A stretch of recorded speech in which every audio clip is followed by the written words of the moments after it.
You really don't need a $10,000 studio to make good music.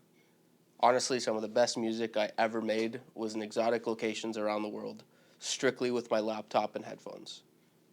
Now, a studio is still important. Let me show you how to build your first studio on your budget.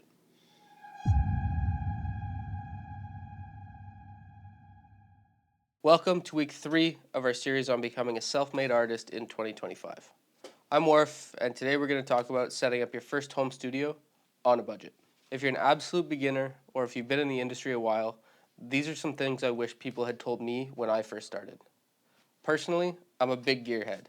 Technology is cool, and technology used for art and music is cooler every year. That being said, I certainly bought things I didn't need early on in my career, and I've never used them since. Today, I want to break down my essentials and hopefully help make sure you don't waste money on stuff you don't need as well.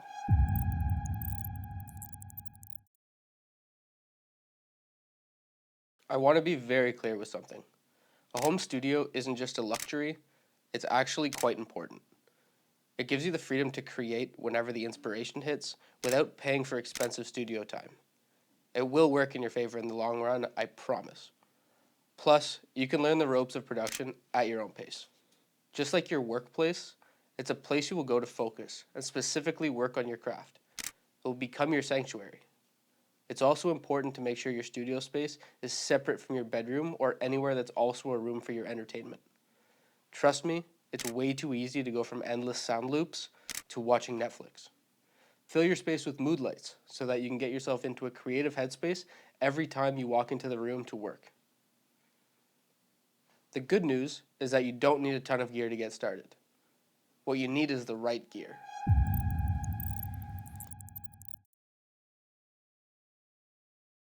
So here's what you actually need to get started. First and foremost, you need a laptop or a computer. You can use what you got. If you have a laptop from the last 5 to 7 years, it's probably good enough to handle basic production. If you find yourself slamming your first projects with plugins and overloading your computer, you're doing it wrong. The second thing you'll need is a digital audio workstation, or a DAW. This is your main tool for creating music. Here are a few of the options. There's a bunch, so I'll just go into some of the main ones. Number 1, Ableton Live, and this is what I vouch for the most. It's fantastic for electronic music and structuring music. You can try FL Studio, which is fantastic for drum processing and used all the time in hip hop. Or you can try Logic Pro if you're on a Mac. Here's a pro tip. Many DAWs have free trials, so you can test them out before committing. But if you're going to follow along with our Self-Made Artist series, I'm going to be working in Ableton, so I highly recommend you start there. Number 3, an audio interface. This connects your gear to your computer. If you're not recording vocals and or an instrument, you can skip this step for the beginning. If you do want to record your own vocals and instruments, I highly recommend starting out with a Focusrite Scarlett. I used this for the first few years of my production, and it never steered me wrong. Now, I've never tried the PreSonus Audio Box, but it's also a budget-friendly option. Now, if you want to invest a little bit more and set yourself up for the future, I recommend an Apollo Twin or an Apollo Twin X or anything by Apollo. They are the leaders in this industry, and it's for good reason. Number 4, studio headphones. If you're making music and you want to be a producer or an engineer, you cannot buy cheap earphones. You can't buy cheap earbuds, you can't buy cheap earphones. Our job as producers is to get the most accurate sound, what we're listening to, so it can come out of the speakers most accurately, so you need quality. Now, there are 3 different kinds of headphones you can choose from, and I'll briefly explain them. You can buy closed back headphones, open back headphones, or semi-open back headphones. Closed back headphones are specifically for producing music. They block all the exterior sound from the world from coming into your headphones. If you're going to buy a pair, buy Audio-Technica ATH M50Xs. I stand by these. I've been using them for 15 years, and I stand by these. Now, if you're going to go a more engineering route, I highly recommend the Sennheiser HD650s. They are open back, which means you need to be in a very quiet space to get the most accurate sound. Now, they are super balanced. You're going to get a fantastic mix, but they do come with a pretty hefty price tag, so be warned. My biggest advice when it comes to studio headphones is invest as much money as you can into getting the best pair of headphones if you're going to strictly start with your laptop and a pair of headphones to start producing and engineering your own music.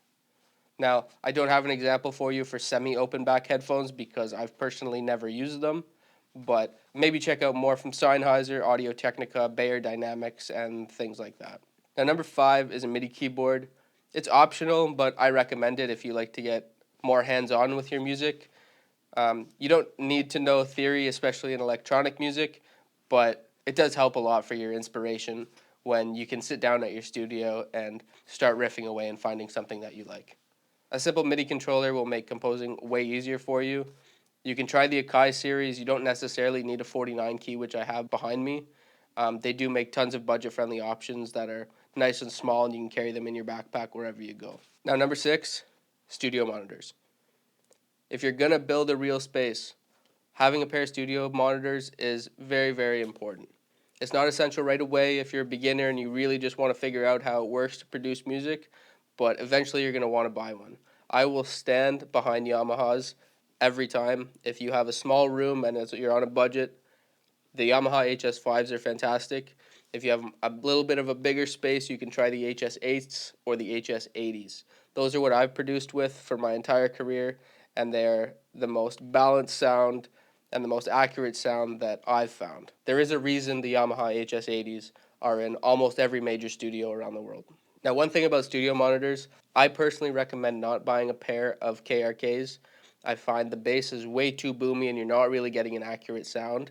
They're fun to listen to, but again, your job as a producer engineer is to get very clean, balanced music, and the only way you're going to do that is if what you're listening to is providing you a clean and balanced sound.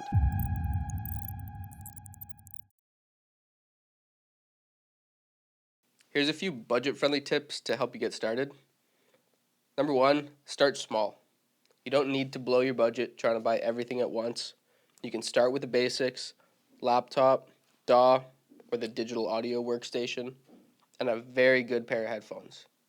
Get the audio interface if you're recording your own voice and instruments. Then after that, you can upgrade as you go. You can buy used. Check out eBay, Facebook Marketplace, or local music shops for used gear. My HS80s that I have here in the studio, I actually paid drastically under market for them, and they were brand new. I'm pretty sure the guy didn't know what he had, and I'm very thankful that I did. Number 3, free plugins. You don't need expensive plugins to make great music. A lot of artists strictly use the stock plugins that come in DAWs, and you'll see it in YouTube tutorials from great producers and great engineers all over. If you have a taste for more, you can grab free ones like Spitfire Labs, Valhalla Supermassive, and OTT, but I strongly recommend you use the stock ones when you're starting out and really get to understand what each plugin does. Remember, each plugin is a tool in your toolbox. You need to understand when and why to use them.